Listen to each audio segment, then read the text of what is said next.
আসসালামু আলাইকুম। আজকে আমরা বাফার দ্রবণ এবং এর ক্রিয়া কৌশল নিয়ে কথা বলবো। এটি আমাদের রাসায়নিক পরিবর্তন চ্যাপ্টারের 14 নম্বর লেকচার। সো বাফার দ্রবণ কি, এটা পরীক্ষায় প্রশ্ন আসে জ্ঞান এবং অনুধাবনে, এবং এই জন্য আমরা আসলে প্রথমে এর সংজ্ঞাটি শিখে ফেলবো হচ্ছে যেই দ্রবণে সামান্য পরিমাণে অ্যাসিড বা ক্ষারক যোগ করার পরেও পিএইচ এর মান অপরিবর্তিত থাকে তাকে বাফার দ্রবণ বলে। এটা না বুঝেও আমরা মুখস্থ করে ফেলি, কিন্তু আমরা একটু পরে এটার এক্সপ্লেনেশনগুলো সবগুলাই দেখব। সো এটার জন্য আমরা প্রথমে যেটা বুঝবো সেটা হলো যে একটা আমি এখানে পাত্র নিলাম। ধরো মনে করো এটা আগে থেকে একটা সলিউশন আছে। তো এখানে মনে করো যে এইচ প্লাস আছে কয়টা, তিনটা। মনে করো আমরা তিনটা এখানে এইচ প্লাস আছে চিন্তা করলাম, এটা জাস্ট আমাদের একটা চিন্তা। তো আমরা কিন্তু এর আগে পিএইচ এর একটা সূত্র জানি, pH equals to minus log of H plus ion. তো এটা হলো যে একটা সূত্র যেটা দিয়ে আমরা পিএইচ ডিটারমাইন করি। তো এখন তোমরা জাস্ট চিন্তা করো যে এই সলিউশনের মধ্যে তিনটা হলো এইচ প্লাস আছে, তাহলে এই পাত্রে কতটুকু পিএইচ আছে। তাহলে পিএইচ আমি জাস্ট বোঝার জন্য আমরা এখানে বললাম যে pH equals to minus log of 3H plus, কারণ তিনটা এইচ প্লাস আছে। এখানে কিন্তু আমি কোনো এসিডও যোগ করি নাই, কিছু যোগ করি নাই। তাহলে তিনটার জন্য আমরা ধরে নেই এটার মানটা আসলো মনে করো 5 আসলো আর কি। এটা জাস্ট একটা ধরে নেওয়া মান, এটা মাইনাস লগ 3 এর জন্য কোনো 5 আসবে না, আমি জাস্ট বোঝানোর জন্য। তাহলে এই দ্রবণটার মধ্যে আমি যখন তিনটে এইচ প্লাস পাই তখন কিন্তু এর পিএইচ এর ভ্যালুটা 5 আসে। এখন কি করলাম, আমি এখানে আরো দুইটা এইচ প্লাস এখানে যোগ করলাম, আরো দুইটা এইচ প্লাস যোগ করলাম, ফলে এখন যেটি হলো যে এখানে 5টি টোটাল এইচ প্লাস হয়ে গেল, একটা আর এই দুইটা 5টি। তাহলে আমরা যদি এই ভ্যালুটা এখানে ইনপুট দিই তাহলে pH equals to minus log of 5H plus. তাহলে সাধারণ লজিক কি বলে? লজিক এটাই বলে যে পিএইচ এর সাথে বাফার এইচ প্লাস এর ঘনমাত্রার একটা সম্পর্ক আছে যেটা হচ্ছে ব্যস্তানুপাতিক, অর্থাৎ ঘনমাত্রা যদি বেড়ে যায়, অর্থাৎ এইচ প্লাস এর পরিমাণ যদি বেড়ে যায় কোনো দ্রবণে, তার পিএইচ এর মানটা কমে যাবে। দেখো এই দ্রবণটাতে যখন তিনটা এইচ প্লাস ছিল তখন তার পিএইচ ছিল 5, তাহলে এখন যখন এটার ঘনমাত্রা যখন এখানে 5 হয়ে গেল, তাহলে সাধারণ লজিক এটাই যে এটার পিএইচ এর ভ্যালুটা 5 থেকে কমে যাবে, কারণ যেহেতু এইচ প্লাস এর পরিমাণ বেড়ে গেছে 5 এর পিএইচ এর মানটা কমে যাবে। ধরো আমরা একটা বুঝে নিলাম এটা 3 হলো। তাহলে দেখো আমরা সাধারণ ঘটনা যেটা সেটা হলো যে কোনো একটা সলিউশনের মধ্যে যদি তুমি এক্সটার্নালি কোনো অ্যাসিড বা বেস যদি এখানে অ্যাড করো বা যুক্ত করো, তাহলে এটাই খুবই স্বাভাবিক যে এর পিএইচ এর মানটা কমে যাবে।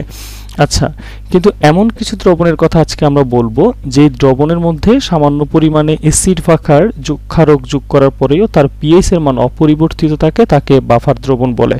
কিন্তু এখানে আমাদের যে বিষয়টি মনে রাখতে হবে সেটি হলো যে আমরা যদি বেশি পরিমাণে যুক্ত করে ফেলি তখন কিন্তু পিএইচ এর মানটা পরিবর্তন হয়ে যাবে। তো আমরা সেই ব্যাপারটা একটু বুঝে আসি যে কেমন দ্রবণে এই ঘটনাটি হয়। বাফার দ্রবণের দুইটা ক্লাসিফিকেশন আছে, সেটা নিশ্চয়ই আমরা জানবো। তবে আমরা এর আগে বাফার দ্রবণের কিছু বৈশিষ্ট্য জেনে নিব। বাফার দ্রবণের বৈশিষ্ট্যগুলো আমাদের পরীক্ষায় আসে। এই বৈশিষ্ট্যগুলোর মধ্যে অন্যতম হলো, এক নাম্বারটা যদি আমরা বলি সেটা হলো যে বাফার দ্রবণের একটি নির্দিষ্ট পিএইচ থাকে। তাহলে আমরা এক লাইনে লিখতে পারি একটি নির্দিষ্ট পিএইচ থাকে কার? বাফার দ্রবণে, যেটা নির্দিষ্ট। 2 নম্বর কথা হলো তুমি যদি একটা বাফার দ্রবণকে দীর্ঘদিন ধরে রেখে দাও অথবা তাকে লঘু করো, দীর্ঘদিন রেখে দিলে অথবা লঘু মানে পাতলা করলে আর কি, লঘু করলে কিংবা লঘু করলে পিএইচ মানটা কিন্তু অপরিবর্তিতই থাকে, পরিবর্তন হয় না। অর্থাৎ তার একটা কি আছে, ফিক্সড একটা পিএইচ ভ্যালু থাকবে যেটা দীর্ঘদিন রেখে দিলে বা লঘু করলে এর মানটা চেঞ্জ হয় না। 3 নাম্বার যেটা সেটা হলো এতে যদি আমরা সামান্য পরিমাণে কি যোগ করি, এতে যদি সামান্য পরিমাণে অ্যাসিড বা সামান্য কথাটি কিন্তু বলতে হবে, সামান্য পরিমাণে অ্যাসিড বা ক্ষারক যুক্ত করি তবেও পিএইচ অপরিবর্তিত থাকবে। আশা করছি তিনটা বিষয় আমরা বুঝতে পারছি, এগুলো হলো পিএইচ এর বৈশিষ্ট্য। এবার আমরা পিএইচ এর একটা ক্লাসিফিকেশন দেখব। এই যে যেই ব্যাপারটি আছে, অর্থাৎ পিএইচ মানের উপর ভিত্তি করে, কথাটা কিন্তু মনে রাখতে হবে, পিএইচ মানের উপর ভিত্তি করে বাফার দ্রবণ দুই প্রকার। পিএইচ মানের উপর ভিত্তি করে বাফার দ্রবণ দুই প্রকার, একটাকে বলা হয় হচ্ছে অম্লীয় বাফার দ্রবণ আর একটা হলো ক্ষারীয় বাফার দ্রবণ। দুই প্রকার। এক নাম্বার হলো, একটু কালার চেঞ্জ করি, অম্লীয় বাফার দ্রবণ। আচ্ছা, তাহলে অম্লীয় বাফার দ্রবণ কারা? অম্লীয় বাফার দ্রবণ হলো যেই দ্রবণের, যেসব বাফার দ্রবণের পিএইচ এর মান 7 অপেক্ষা কম, যে সমস্ত বাফার দ্রবণের পিএইচ মান 7 অপেক্ষা কম, তাহলে তারা হবে অম্লীয় বাফার। এই যে একটা অম্লীয় বাফার যে আছে, একটা বাফার দ্রবণ তৈরি করার জন্য দুইটা জিনিস দরকার হবে একটা অম্লীয় বাফার তৈরি করার জন্য। এক নম্বর হলো একটি দুর্বল বা মৃদু অ্যাসিড বা অম্ল, দুর্বল অ্যাসিড, এর সাথে আমরা যদি ওই অ্যাসিডের লবণ যোগ করি তাহলেই আমরা একটা বাফার দ্রবণ পাবো, অর্থাৎ অম্লীয় বাফার দ্রবণ। আমরা একটা উদাহরণ দিতে পারি, যেটা বইতে, প্রতিটি বইতে এটা একদম দেওয়াই আছে, সেরকমই একটা উদাহরণ দেই। যেমন আমরা সবাই চিনি আমাদের সব বিখ্যাত দুর্বল acid CH3 COOH ethanoic acid. এই অ্যাসিডের একটি লবণ CH3 COONA। আচ্ছা, এইখানে একটু আমাদের স্টুডেন্টদের কনফিউশন থাকে, তারা এই জিনিসটা যে এটা অ্যাসিডের লবণ কেন, এটা একটু বুঝতে তাদের কষ্ট হয়। আমরা একটু ব্যাপারটা একটু বোঝার চেষ্টা করব। সেটা হলো যে ঠিক আছে ভাই, এটা হচ্ছে একটা দুর্বল অ্যাসিড, এটা বুঝলাম, এই অ্যাসিডের একটা লবণ নিতে হবে। অ্যাসিডের আবার লবণ কিভাবে হয় এটা দেখো। এটা বোঝার জন্য আমাদের একটা কনসেপ্ট বুঝতে হবে, সেটা হলো, এই কনসেপ্টের নাম হলো অনুবন্ধী অ্যাসিড এবং অনুবন্ধী অম্ল এবং অনুবন্ধী ক্ষার। কি বললাম? অনুবন্ধী অম্ল এবং হবে না, এবং অনুবন্ধী ক্ষার। আচ্ছা, আমি যদি খুব সংক্ষেপে যদি এটা বলি তাহলে বিষয়টি দাঁড়াবে এরকম, যে নিজে একটা অ্যাসিড, যে নিজে অ্যাসিড, তার থাকবে অনুবন্ধী বা কনজুগেটেড বেস, মানে অর্থাৎ ক্ষার। অর্থাৎ যেটা অ্যাসিড তার থাকবে অনুবন্ধী ক্ষারক, আর যেটা ক্ষার তার থাকবে অনুবন্ধী অম্ল। অম্ল মানে হলো যে মূলত অ্যাসিড। এটা যদি আমরা আরো সহজ করে বলি তাহলে ধরো একটা উদাহরণ দেওয়া যাক। আমার কাছে যদি HCl থাকে, তাহলে HCl হলো একটা অ্যাসিড, তাহলে তার থাকবে অনুবন্ধী ক্ষারক।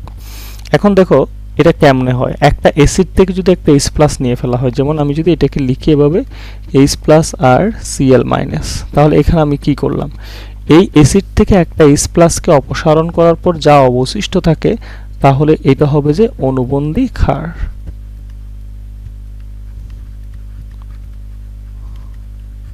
তাহলে আমরা এই ব্যাপারটা বুঝতে পারলাম। তাহলে সিমিলার যদি আমরা জিনিসটা যদি একটা অনুবন্ধী ক্ষারের অম্লের জন্য হিসাব করি, ধরো NaOH, এটি একটি যেহেতু ক্ষার, তার থাকবে অনুবন্ধী অম্ল, তার অনুবন্ধী অম্ল হবে, ধরো এর থেকে যদি আমরা OH- টা নিয়ে ফেলি তাহলে বাকি যেটা থাকে সেটা হলো সোডিয়াম প্লাস, তাহলে সোডিয়াম প্লাসটা হবে অনুবন্ধী অম্ল। অনুবন্ধী অ্যাসিড লেখা যাবে না, কারণ অনুবন্ধী একটি বাংলা শব্দ, অনুবন্ধী অ্যাসিড লিখলে অ্যাসিড একটা ইংরেজি হয়ে যাচ্ছে, এই জন্য। আই হোপ এতটুকু আমরা বুঝতে পেরেছি। তো এটা বুঝলে আমরা এখানে যে জিনিসটা বোঝাতে চেয়েছি সেটা হলো যে অম্লীয় বাফার দ্রবণে একটা দুর্বল অ্যাসিড থাকে, একটা ওই অ্যাসিডের লবণ। লবণ বলতে কিরকম, তুমি দেখো ইথানোয়িক অ্যাসিডের এই পার্ট যেটা আছে COO পর্যন্ত, এটা কিন্তু এই অ্যাসিডের অনুবন্ধী ক্ষার। ওই অনুবন্ধী ক্ষারের সাথে যখন একটা ধাতু বসবে তখন সেটা লবণ হয়ে যাবে। অর্থাৎ আমরা এটাকে আরো সহজ করে বলতে পারি, একটা অ্যাসিডের যদি একটা হাইড্রোজেন যদি একটা ধাতব পরমাণু দ্বারা প্রতিস্থাপিত হয় তখন সেটা আসলে তার অ্যাসিড থাকে না, তখন সেটি লবণ হয়ে যায়। তাই এটি হলো একটি বাফার দ্রবণের লবণ। আচ্ছা, এরপরে হচ্ছে আমরা 2 নম্বরে যেটি শিখবো সেটা হলো যে আমাদের ক্ষারীয় বাফার দ্রবণ।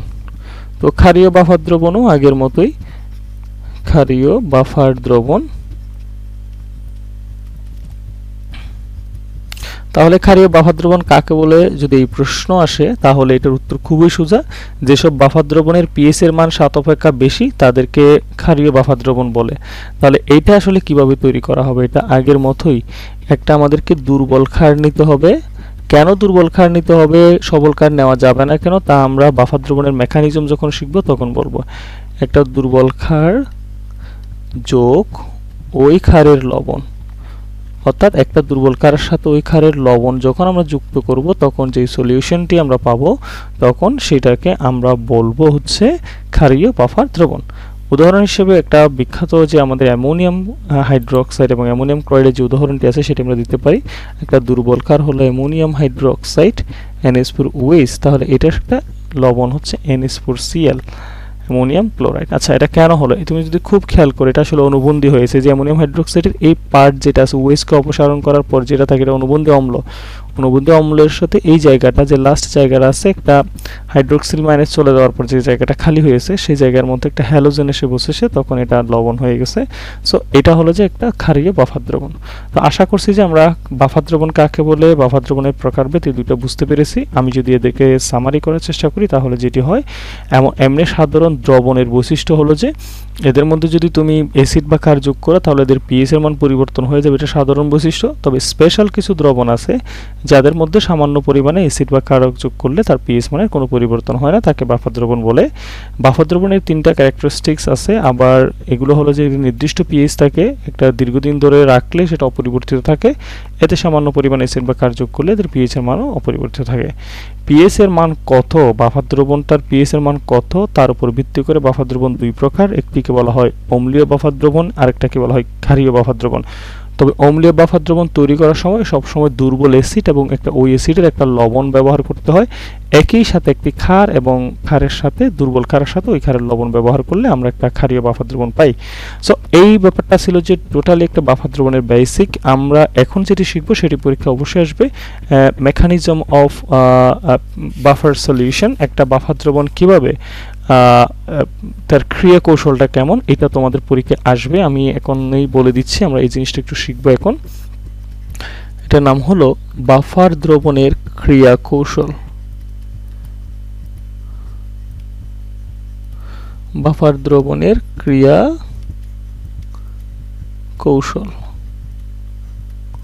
আচ্ছা, বাফার দ্রবণের ক্রিয়া কৌশল আসলে কি? জিনিসটা হলো যে বাফার দ্রবণের ভিতর আসলে কি ঘটে যার কারণে ওখানে অ্যাসিড বা ক্ষার যোগ করার পরেও এর পিএইচ এর মানটা অপরিবর্তিত থাকে। কিভাবে থাকে সেটি আমরা দেখাবো এখানে মেকানিজমের মাধ্যমে। ধরো আমরা এটার জন্য এটা দ্বারা আসলে আমরা কি করব, একবার একটা বাফার দ্রবণ নিব, সেখানে একবার অ্যাসিড যোগ করব, তারপর সেখানে আমরা একবার ক্ষার যোগ করব সামান্য পরিমাণে। যদি দেখি যে এটা সামান্য পরিমাণে অ্যাসিড বা ক্ষার যোগ করার পরও এর পিএইচ এর মান অপরিবর্তিত থাকে তাহলে সেটাকে আমরা বলবো যে বাফার দ্রবণ। তো আমরা প্রথমে অম্লীয় বাফার দ্রবণের ক্রিয়া কৌশলটা দেখাবো। সো তোমরা বাসায় নিজেরা ক্ষারীয় বাফার দ্রবণের ক্রিয়া কৌশলটা নিয়ে চিন্তা করবে।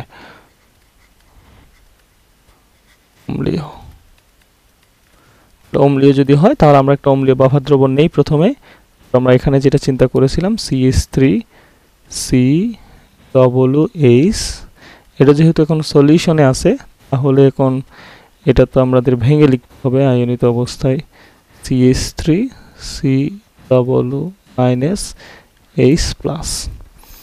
আর CH3COONA, এটার জন্য আমাদের যেটি হবে CH3COO-Na+। তো এটা একটা বাফার দ্রবণ তৈরি হয়ে গেল। আমরা এটাকে খুব সুন্দর করে একটা জিনিস দিয়ে দেই তাহলে বিষয়টা আমার জন্য বোঝাতে সুবিধা হবে। ধরো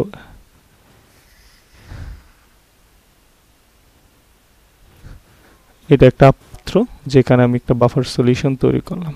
ওকে, তো এইবার আমরা যেটা করব এখানে একবার H+ যোগ করব, একবার H- যোগ করব। খেয়াল করো তো এখানে যে দ্রবণটি আছে এটা কিন্তু এখন একটা বাফার দ্রবণ, হ্যাঁ, তাহলে এর একটা নির্দিষ্ট পিএইচ এখন আছে। কেন? দেখো এটার পিএইচ, মনে করো এখন এটার পিএইচ 3 আগে থেকেই আছে, অর্থাৎ এই অবস্থায় এখন আমি অ্যাসিডও যোগ করি নাই, ক্ষারও যোগ করি নাই। তাহলে এখন আমরা এখানে একটা রেশিও দেখি, খেয়াল করে একটু বুঝতে হবে। অ্যাসিড যুক্ত করার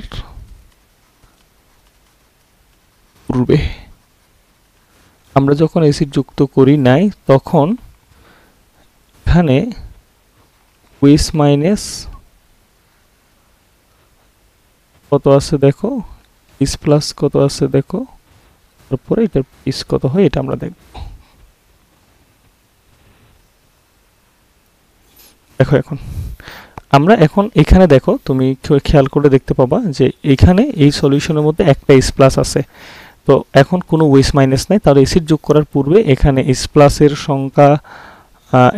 সংখ্যা হলো যে তোমার ওএস মাইনাসের সংখ্যা হলো যে 0, এস প্লাসের সংখ্যা হলো 1। আমরা এখন বিষয়টা একটু এভাবে বুঝে নেই যে যদি কোনো কিছুর এইচ প্লাসের পরিমাণটা যদি 1 হয় তাহলে তার পিএস এর মানটা 3 হয়, এটা জাস্ট বোঝার জন্য। আচ্ছা, এখানে যেহেতু এই দ্রবণের মধ্যে এইচ প্লাসের পরিমাণটা 1 তাহলে তার পিএস মান 3। এবার আমরা একটা কাজ করব, এইখানে আমরা অ্যাসিড যুক্ত করব, অ্যাসিড যুক্ত করতেছি। আচ্ছা, অ্যাসিড মানে কি? অ্যাসিড মানে হলো যে এইচ প্লাস, তাহলে আমরা এখানে অ্যাসিড যুক্ত করতেছি, অ্যাসিড মানে হলো যে এইচ প্লাস। তো যখন আমরা অ্যাসিড যোগ করার সময় তাহলে অ্যাসিড যুক্ত করার সময়, অ্যাসিড মানে কিন্তু এইচ প্লাস, এটা মনে রাখিও। তাহলে এখানে এখন কয়টা এইচ প্লাস দেখা যাচ্ছে তুমি নিচে দেখো, এখানে দুইটা এইচ প্লাস দেখা যাচ্ছে। এই যে এইটা একটা এইচ প্লাস আর একটা দ্রবণের এইচ প্লাস, তাহলে এখন দুইটা এইচ প্লাস হয়ে গেছে, অর্থাৎ এইচ প্লাসের পরিমাণটা এখন বেড়ে গেছে, অর্থাৎ ওএস এর মাইনাসের মানটা তো 0ই ছিল, তাহলে এইচ প্লাসের পরিমাণটা হয়ে গেছে। এখন কিন্তু আমরা একটা সূত্র থেকে জানি PS equals to minus log of H plus ion. এটা দ্বারা আসলে বোঝায় যেটা, সেটা হলো এইচ প্লাসের পরিমাণটা যদি বেড়ে যায় তাহলে পিএস এর মানটা কমে যাবে। তাহলে দেখো আমরা একটা এইচ প্লাস ছিল বলে তখন তার পিএস মানকে আমরা 3 বলেছি, এখন যদি এইচ প্লাসের পরিমাণ 2 হয়ে যায় তাহলে তার পিএস মান তো নিশ্চয়ই কমে যাবে। তাহলে ধরো এটা 1.5 হয়েছে, মনে করলাম আর কি, এটা কোনো নির্দিষ্ট ফিক্সড মান না।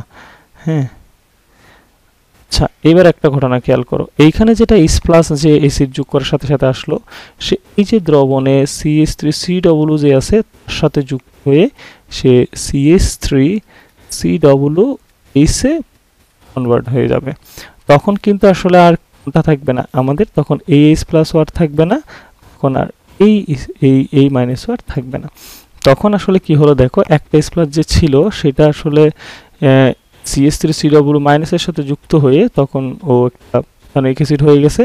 তখন OH মাইনাসের মান 0, H প্লাসের পরিমাণ তো 1ই রয়ে গেছে, অর্থাৎ এই H প্লাসটি কেবল আছে, যে H প্লাসটি আমরা যুক্ত করেছিলাম সেটি এটির সাথে চলে গিয়ে এখানে যোগ হয়ে গেছে। তাহলে যেহেতু একটা H প্লাস হলে পিএস এর মান কত হয়? 3 হয়, তাহলে কিন্তু পিএস কিন্তু আগের মানটাই চলে আসছে, অর্থাৎ একবার আমরা এখানে অ্যাসিড যুক্ত করার পরে এর পিএস এর মানটা আগে যা ছিল এখনো তাই, সেজন্য এখানে পিএস অ্যাসিড যোগ করার পরে এর পিএস এর মান অপরিবর্তিত আছে। এটা তো আমরা একবার অ্যাসিড যুক্ত করে দেখলাম, এবার আমাদেরকে একবার ওএস মাইনাস বা ক্ষার যোগ করে দেখতে হবে। তার জন্য আমরা আগের মতোই একটা ইয়াটা নিয়ে নেই, CH3COOH, এটা যখন একটা সলিউবল হয়ে যাবে CH3COO minus plus H plus, এটাতে লবণটা নাও CH3COONA, দুইটা চলে আসবে CH3COO মাইনাস প্লাস প্লাস। তো এখন আমরা ওইটাকে ওই যে আগের মতোই একটা সলিউশন দিয়ে দিই, তাহলে বিষয়টি সহজ হবে আমাদের জন্য।